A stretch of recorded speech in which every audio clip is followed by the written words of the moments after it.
The country has always been rich in natural resources like iron ore, timber, rubber, cocoa, and coffee, which were exported and brought revenue that boosted the economy. Prior to the war in 1990, agriculture accounted for about 40% of our GDP, and rubber particularly generated as much as USD 100 million in export earnings annually. Liberia has the largest rubber plantation in the world, the Firestone Rubber Plantation of 1 million acres of fertile land. Agriculture being labor-intensive absorbed about 70% of the Liberian workforce at the time. That was before the civil conflict. However, owing to the war, this sector was left devastated. Today, the country has an unemployment rate of about 85%, with 2.3 million of our compatriots living below the poverty line of less than US $1 a day.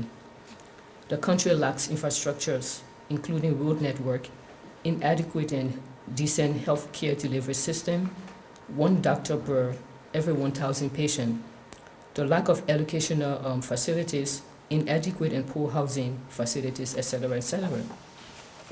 Early signs of economic sabotage leading to growth without development as we term it. Despite Liberia's small population, rich rainforest, and let me just give you a little background here. Liberia lies within the zone of the Guinea Forest hotspot, in which is found 9,000 species of exotic plants, about 320 species of mammals, including the pygmy hippo, 785 species of birds, and 210 species of reptiles.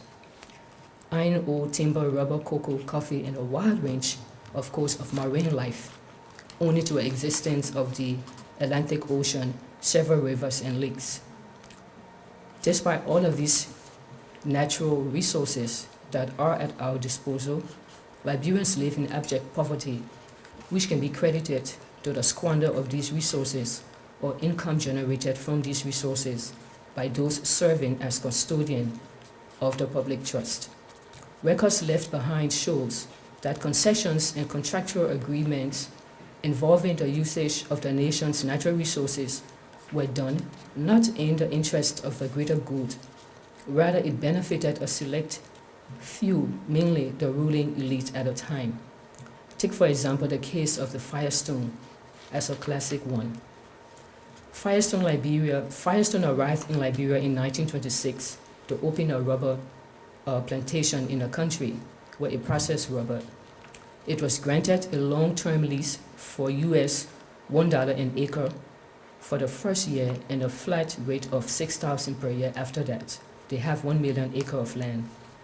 However, after much negotiation by the company, it was granted the right to lease up to 1 million acres of fertile land for US $6 an acre and 1% of the tax value of the rubber exported, lasting until the year 2025. So Firestone has this agreement until 2025 since 1926.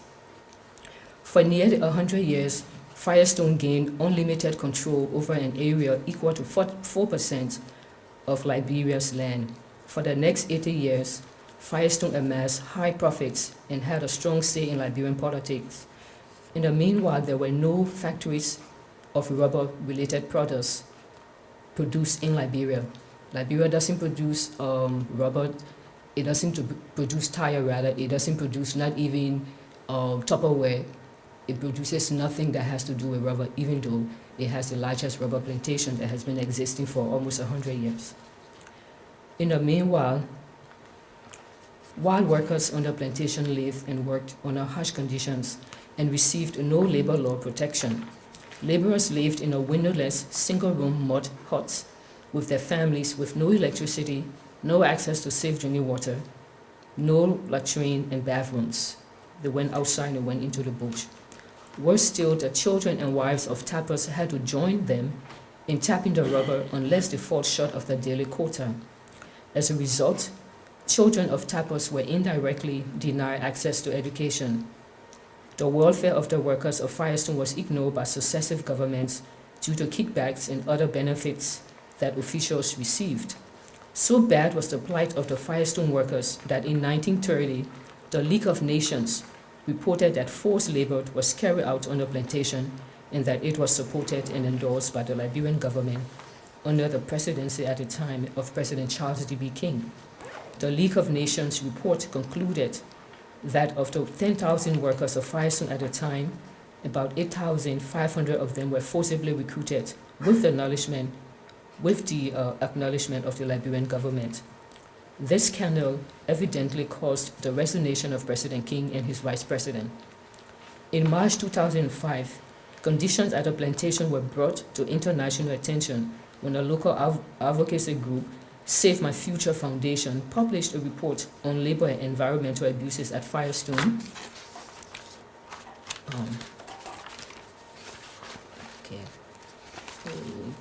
Followed by a lawsuit in 2006 against Firestone by an international labor rights fund in Washington, D.C. Corruption creates distortions and imbalances in the economy in instances where funds for development are usually diverted into high capital projects, thus creating the opportunities for kickbacks and other forms of graft to occur. For example, a little over a year ago, the government of Liberia allocated to the Ministry of Public Works, which is responsible for roads in the country, $1 million for the rehabilitation of a major bypass road in the country, in the city. Regrettably, the amount was siphoned into private purposes, and the government had to go back to find alternative sources of funding for the same project, which was later done by a Chinese company and cost only $250,000.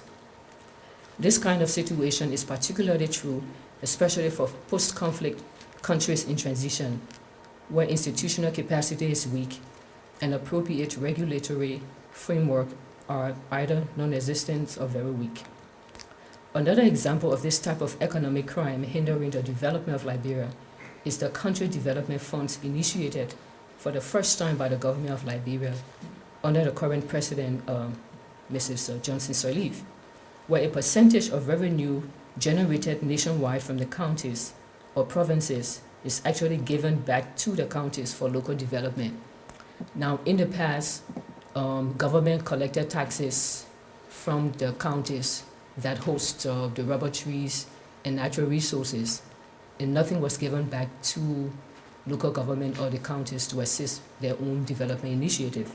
So this president has now introduced something called the County Development Funds, where taxes collected, or a percentage of those taxes collected will go back into the local communities to help develop the communities.